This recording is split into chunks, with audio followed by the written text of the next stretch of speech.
Basically doing is we're measuring for wingspan. Now, 6'2" wingspan and your height is? About 6 feet. So you 2-inch longer arms. See, what wingspan does, it dictates your posture. The longer your arms, the more erect your posture is. So the flatter the shoulders turn, and the more upright the arms swing. When the arms swing upright, they need a little bit more lateral motion to lower the plane, okay? If your arms happen to be shorter than your height, you're going to end up with more knee flex, which is going to create more verticals when you swing. And it's going to let the club go back on a lower plane.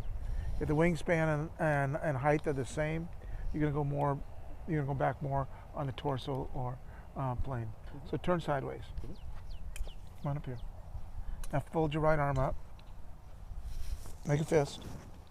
Now, I like to have this flat and have a fist. So you're going to measure from the middle knuckle to the elbow. In your case, it is 15 and an eighth, or 15 and a quarter.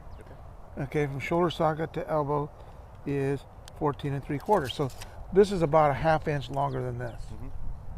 So you're going to be a little bit above, but not much. Now, basically what forearm to upper arm does, and you always measure the right arm for right-handers, the left arm for left-handers. What it's going to dictate is what the angle of attack is going to be initially starting down. Okay, if you're higher than, obviously, because it's going to give you your top position, the club's going to come down a little steeper. And if you're lower than, it's going to drop down and come down lower. Okay, so there's a range what we have, but that's basically what we're looking at. Now, take your right arm, make a right angle. Now, all I want you to do is rotate your right arm as far back as you can. Okay, you have very little external shoulder rotation, so your arms are always going to work this way. Okay, if you have a lot of external shoulder rotation, as you start the downswing, it'll drop in. A good example would be Rory McIlroy and also Sergio Garcia and Matthew Wolff, who are all on top golfers, but they have a ton of external shoulder rotation, so the club drops under. Okay? I want you to take your hands and put your hands together. Now get in your golf posture. Now the right hand is going to be slightly lower than the left.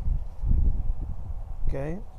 Excuse me. Left hand's going to be higher. Right hand's lower. The reason the right hand is lower is because when you grip it, the right hand is going to be lower than the left. You're in your golf posture.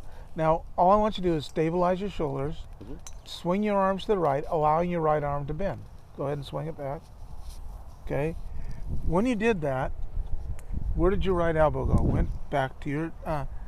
you are slightly side cover, but more of a side-on golfer. See, I pay more attention to the elbow. Anytime I see the elbow moving back up, it tells me you're going to be side covered or on top. Anytime I see the elbow tucking and going in, I know you're going to be under or side under. You're more right on the side. Even though your hand's a little bit there, I may have a little stronger right hand grip, weaker right hand grip, which I'll check by doing this. Go ahead and grip the club with the right hand only. Okay. Now, let's start it with slightly under. Now swing waist high to waist high. Just let it go. Now swing it fast. What is the face doing through impact? Feels like it's closing, right? It's flipping a little bit. Right. Okay. So let's go to purely side on. Okay, same thing. More speed. What is the face doing? Not flipping as much. But it's still closing low. Still closing. Okay, so slightly side cover. Okay, so swing it there. You feel that? That's your neutral. Wow. So it's not closing at all, okay? So that's where we want to have your right hand.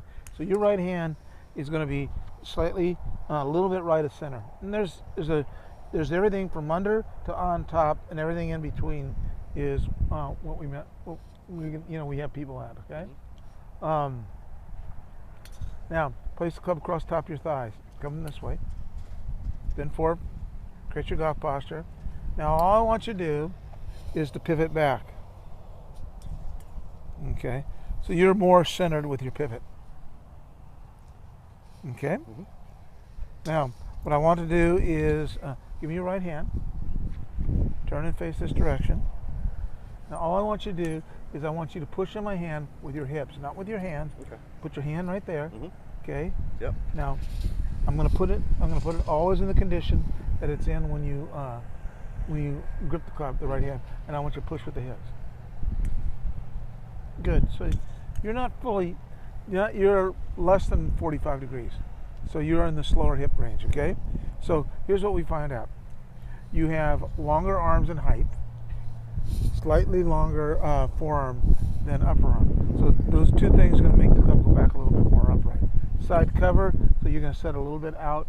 The club's going to come back a little steeper, and you're going to push down more. Your club's always going to look a little bit more shut in the backswing. Okay. You're going to pivot back around your pelvis and through around your hips, and we'll check out what your left hand grip should be. Okay, grip the club with the left hand.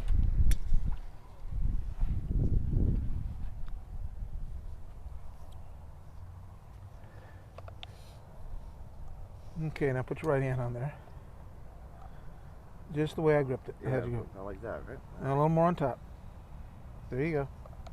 Now all I want you to do is turn your hips through. Okay, so yours is now 5 degrees open. Can you see that? Yeah. So your left hand needs to be stronger, 5 degrees. Okay. Okay. Right hand a little more. There you go.